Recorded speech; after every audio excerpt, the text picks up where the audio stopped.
നാത്തൂനോ? വരൂ.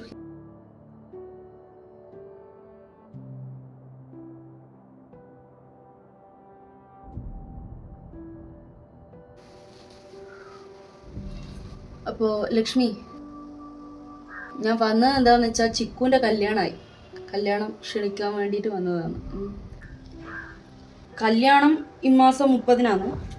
നമ്മളൊരു 25-ലാകുമ്പോൾ സ്വർണങ്ങൾ എടുക്കാന്നാണ് വിചാരിക്കുന്നത്. മൂത്ത മാമൻ എന്നുള്ള നിലക്ക് ചേട്ടനാണ് ഈ കല്യാണം ശരിക്കും നടത്തി തരേണ്ടത്. അപ്പൊ ചേട്ടൻ ജീവനോടെ ഇല്ലാത്ത സ്ഥിതിക്ക് അപ്പോൾ നിങ്ങൾ എങ്ങനെയാന്ന് വെച്ചാൽ ഭംഗിയായിട്ട് ആ കല്യാണം നടത്തി തരുക. ചേച്ചി എന്താ പറഞ്ഞു വരുന്നത്? ചിക്കുവിന് നമ്മളൊരു 25 പവനും 5 ലക്ഷം രൂപയാണ് ഇപ്പം വിചാരിച്ചിട്ടുള്ളത്. അപ്പോൾ 25-ാം തീയതി നമ്മൾ സ്വർണ്ണം എടുക്കാൻ പോകുന്നുണ്ട്.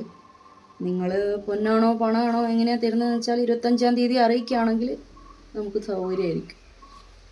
എൻ്റെ വീടൊരു കാട്ടുമുക്കിലാണല്ലോ ലക്ഷ്മി. ഞാൻ കുറേ കഷ്ടപ്പെട്ട് വീടൊന്ന് കണ്ടുപിടിക്കാൻ വേണ്ടിയിട്ട്. അങ്ങേര് വണ്ടിയിൽ കാത്തിട്ടുണ്ട്. അപ്പോൾ കാര്യങ്ങളിലൊന്ന് വേഗം സംസാരിച്ചിട്ട് എനിക്ക് പോകണം. ഓക്കേടാ, ശരി, കാണാം.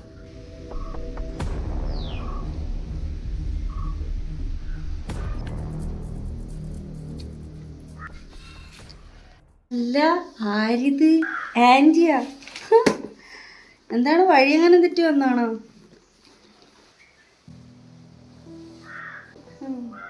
അമ്മ കുടിക്കാൻ എന്തെങ്കിലും എടുക്ക്. എനിക്കാണ്. എന്താ അമ്മ മുഖം വല്ലാതിരിക്കുന്നത്?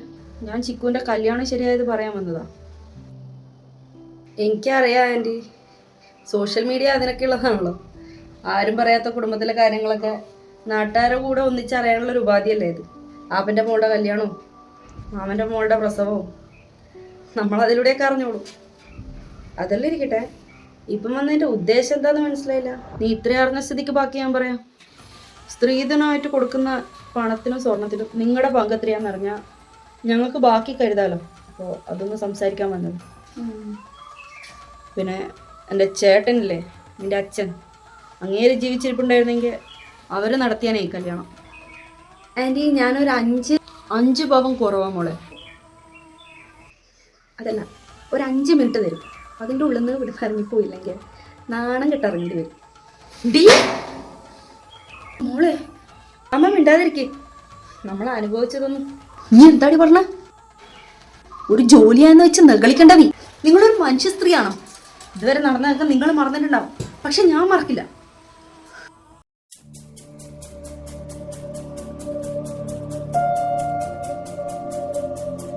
ഇറങ്ങി പോടി. ഇനിയൊരു നിമിഷം നിങ്ങൾ ഈ വീട്ടിൽ നിൽക്കരുത്. നിന്റെ വീടോ ഇതോ? ഇത് എന്റെ പേരിലുള്ള വീടാ. ചേട്ടൻ മരിച്ചില്ലേടി, ഇനി നീ ഇവിടുത്തെ ആരാ? പഠിക്കണ്ടടി, നിന്റെ കൊച്ചു പഠിക്കണ്ട. അവക്കല്ലെങ്കിൽ ഇത്തിരി നെകളിപ്പ് കൂടുതൽ. ഓ, എന്തൊക്കെയാ ട്രോഫി വാങ്ങുന്നത്, മെഡൽ വാങ്ങുന്നത്. അവള് കാരണം എന്റെ കുട്ടിയൊക്കെ ഒരു സമാധാനമില്ല. അന്ന് നിങ്ങൾ ഒരു മനസാക്ഷി ഇല്ലാതെ എന്നെ അമ്മ ആ പടിയിറക്കി വിട്ടതാ. അച്ഛന്റെ മരണശേഷം ആ വീട്ടിൽ ജീവിച്ചൊന്നും പറഞ്ഞിട്ട് അമ്മയുടെ കെട്ടുതാരി നിങ്ങൾ ചെലവിനായിട്ട് ഊരി വാങ്ങിച്ചല്ലേ. ഞങ്ങൾ ജീവിച്ചിരിപ്പുണ്ടോ മരിച്ചു പോയോന്ന് പോലും അന്വേഷിക്കാത്തവരാ. ഇപ്പൊ സ്വർണത്തിന്റെ പണത്തിന്റെ കണക്ക് പറഞ്ഞ് വന്നേക്കുന്നു. ഞാൻ കഷ്ടപ്പെട്ട് സമ്പാദിച്ച ജോലിയാ. അതിൽ നിന്നൊരു ചില്ലിക്കാശ് നിങ്ങൾക്കായിരിക്കും ഞാൻ തരില്ല. ഇറങ്ങിപ്പോ.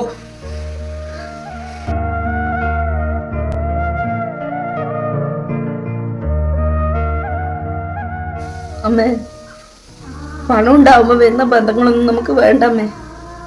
പണം ഇല്ലാണ്ടാവുമ്പോ അവര് വീണ്ടും നമ്മൾ ഒറ്റപ്പെടുത്തും.